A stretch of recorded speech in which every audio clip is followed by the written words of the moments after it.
Pengelolaan dana bantuan operasional sekolah dana BOS reguler, dinyatakan bahwa sekolah penerima dana BOS dalam Peraturan Menteri Pendidikan dan Kebudayaan Permendikbud Nomor 6 Tahun 2021 tentang petunjuk teknis reguler yang terdiri atas SD, SDLB, SMP, SMPLB, SMA, SMALB, SLB dan SMK.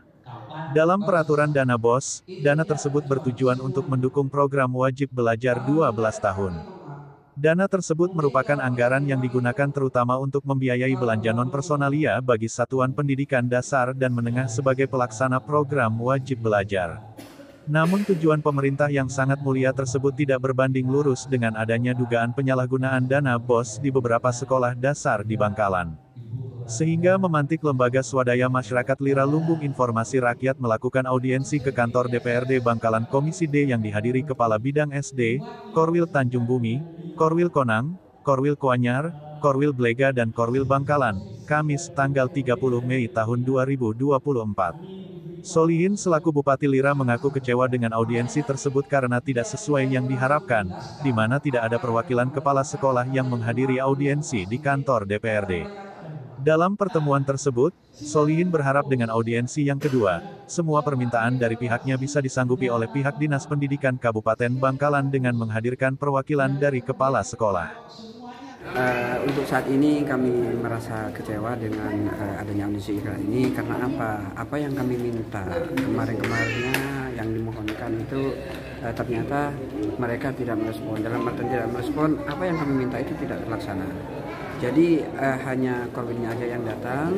Namun di sini dengan permintaan kita tidak sesuai, maka kami akan tindak. Untuk selanjutnya dalam pekerjaan itu biar ditentukan oleh Kepala Dewan sendiri nantinya.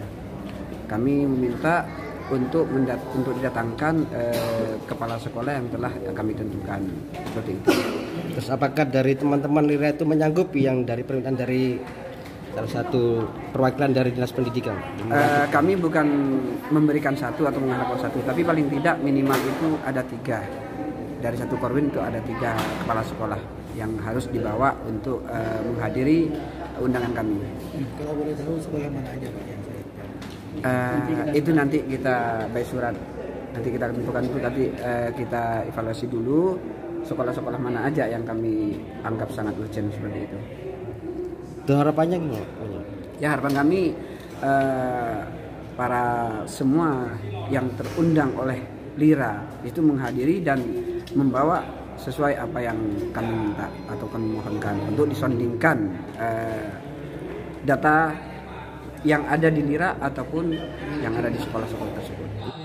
Di tempat yang sama anggota Komisi DPRD Kabupaten Bangkalan Haji Subaidi menyayangkan adanya dugaan setoran dana BOS ke Korwil yang bervariasi antara 3% sampai 5%. Subaidi berharap agar semua kepala sekolah tidak ada potongan dari BOS 3% sampai 5% supaya penyaluran semua dana BOS terrealisasi dengan baik.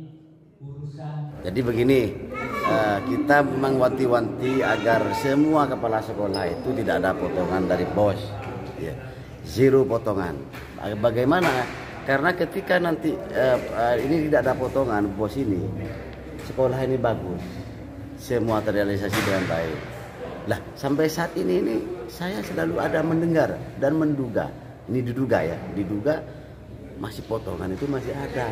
Makanya tadi saya minta tolong kepada Kabid Buega agar ini disisir masih mana yang masih ngambil potongan bosnya ini. Ini dugaan ya, dugaan saja. Dan saya sementara ini belum bisa buka itu karena ini ada dari omongan ke omongan. Ini sudah ada yang masuk ke saya, cuma dia tidak mau menyebutkan. Intinya yang anggap yang curhatan hati ke dewan, salah satu dewan tuh kepala sekolah langsung atau mulai dari sekretarisnya atau bendaranya? Ya dari pihak sekolah itulah. Pihak sekolah. Ya. Nah untuk kepala sekolah sendiri yang diduga untuk ada potongan itu, apakah ditindaklanjuti ke jalur hukum atau gimana? Makanya nanti ini besok Alira ini ketemu lagi, audiensi lagi, kita sinkronkan. Bener enggak suara dari orang-orang di luar itu dengan yang ditemukan oleh Lira. Nanti ketemu besok atau Senin atau Rabu kita ketemu lagi ya. Untuk Sementara itu Kabid SD, Dewi Ega Oktavianti meminta pada LSM Lira untuk memberikan detail sasaran sekolah mana saja, karena menurut dirinya kalau yang menentukan dari pihaknya nanti tidak transparan. Sedangkan untuk melihat realisasi penggunaan anggaran dana BOS, Ega menyarankan untuk membuka atau mendownload aplikasi jaga.id, karena di aplikasi tersebut bisa melihat semua informasi pengeluaran dan terdistribusinya anggaran apa saja di masing-masing sekolah. Masih pimpinan, yang pertama mungkin yang perlu diperjelas adalah kalau memang sudah ada sasaran sekolah, mungkin bisa langsung saja nanti diminta sekolah mana. Mungkin itu lebih tepat, lebih fokus, karena kalau kami atau pimpinan menentukan sekolah mana, ini kan nanti kesini tidak tepat sasaran lagi. Silakan nanti langsung dituju. Kemudian yang kedua terkait dengan data yang harus dibawa, karena kalau baca di surat itu adalah realisasi pengeluaran. Sebenarnya kalau berbicara keterbukaan publik realisasi anggaran di masing-masing sekolah ini sudah terpampang realisasi anggaran pendapatan dan pengeluaran BOS. Karena memang sesuai juknis ini sekolah harus melampangkan pada papan pengumuman. Tidak harus besar kemudian pakai banner, tidak, karena di juknis cukup di papan pengumuman itu sudah memenuhi. Dan yang kedua terkait dengan realisasi ini juga lengkap pada aplikasi Jaga ID milik KPK. Ini dari tahun 2021 sampai tahun 2023 ini juga ada. Nah sebenarnya rekan-rekan semua ini bisa membuka pada aplikasi Jaga ID, karena masing-masing sekolah sudah langsung connect di sana pendapatan dalam tahun ini berapa, BOS pengeluarannya juga berapa, terdistribusi pada pekerjaan apa saja itu ada pada Jaga ID. Dari Bangkalan, Jawa Timur, Tim Liputan Kabar Metro News melaporkan.